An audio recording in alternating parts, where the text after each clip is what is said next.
Jā, visiem jau tas ceļš uz savu profesiju droši vien nav bijis sākotnēji tik skaidrs. Man ir pirmā skola ir Raunas pamatskola, pēc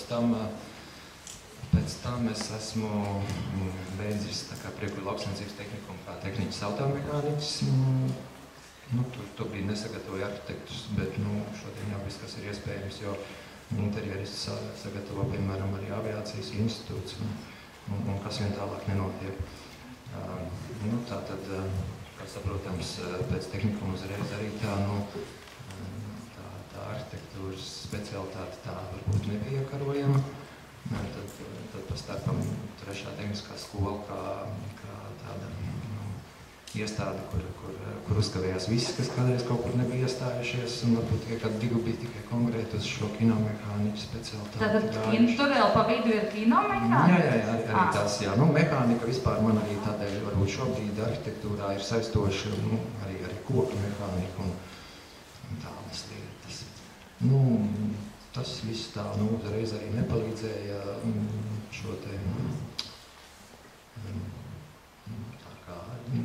varbūt iekļūt tajā arhitektūras specialitātē, jo tā izvēle pēc tehnikuma principā bija tā diezgan strauja, jo, man liekas, ka es biju pabeidzis un man vēl nebija īsti tas tālākais skaidrs, un tad man kādā radinieci teica, varbūt tad nāc uz arhitektiem, un es tad 5 minūtes apdomāju un teicu, labi, iešu.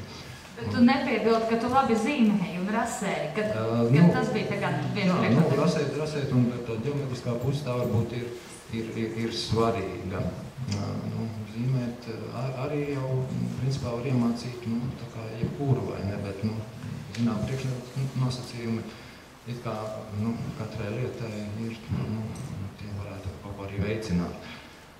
Jā, un tā es kaut kādā tādā ātri pieņemtā lēmuma rezultātā tā mēģināju kāds 2 reizes tur tā iestāties, nepalīdzēja tas tehnikums, lai gan tā īsti, tad bija padomju armija un ar darbiem tur kanālu būvs skrēpēt rūpnīcā un betonēšanas rūpnīcā.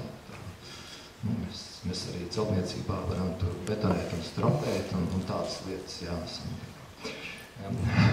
Tie bija tādi apmēram 80. gadu sākums. Tad atgriežoties jau Latvijā, tas dienas nebija Latvijā. Tad attiecīgi Baltiskajā institūtā tajā laikā sauktajā bija tāda sagatavošanās kursi, kur jau tad varēja to pamatu iegūt un arī visas tās zīmēšanas atbilstoši tām prasībām apgūt. Tad no kaut kāda 83. līdz 88. gadam bija tā arhitektūras specialitāte. Es drusku iestarpināšu, ja tiem, kas bija pagājušajā uz seriālu, tad mediķi, man radās tas iespējas, ka viņi no 6 gadu vecuma jau bija pārliecināti par to, ka viņi ies medicīnā, tad runājot ar šiem cilvēkiem, es par Janu īsti nezinu, bet gan Zintas, gan Juris nav tā kā no bērnības domājuši, ka viņi būs būvnieki vai ka viņi būs arhitekti. Tāpēc Zintas arī stāsta vairāk to savu pieredzi sākumu, parādot, ka nevienmēr ir jābūt zinošam no 10 gadu vecuma, es gribu būt tas, jā, lai nonāktu tur, kur nonāktu. Varbūt nebija, kas pasaka, ka katra specialitāte tā sauc, jo tās būdas krūmos jau mēs tāpat būvējām. To jau tā. Es nesapratu, Zinta. Labi, ejam tālāk uz priekšu, lai mēs teikt kaut ko. Jā, tad es varbūt plūdīšu. Tad pabeidzot augstskolu, tad es atgriezos atpakaļ Priekuļos un tika nodibināts tāds arhitektu postenis Priekuļu selekcijas un izmēģinājuma stacijā. Tur sabija kaut kādas 4 gadus,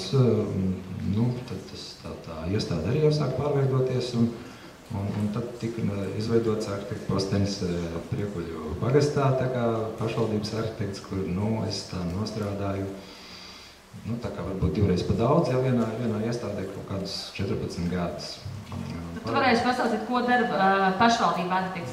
Jā, tās ir tāds, uzreiz vēl ne. Diez vai kādām tas ļoti tā varbūt saistošiem. Jo tas, es domāju, nav tas mērķis, kādēļ kāds gribētu stāties arhitektūras specialitātēm. Nu, paralēli, jā, 92. gadā arī tika, mēs kopā ar savu kolēģi Raiti Jelieviču nodibinājām SIA Marta Saule. Nu, tas ir tātad arhitektu uzņēmums, kurš darbojās šobrīd. Nu, tas faktiski arī ir tā pamatdarbība visā tajā profesionālā laikā, jā. Un tās, ar to tiek realizēta šī certificētās darbības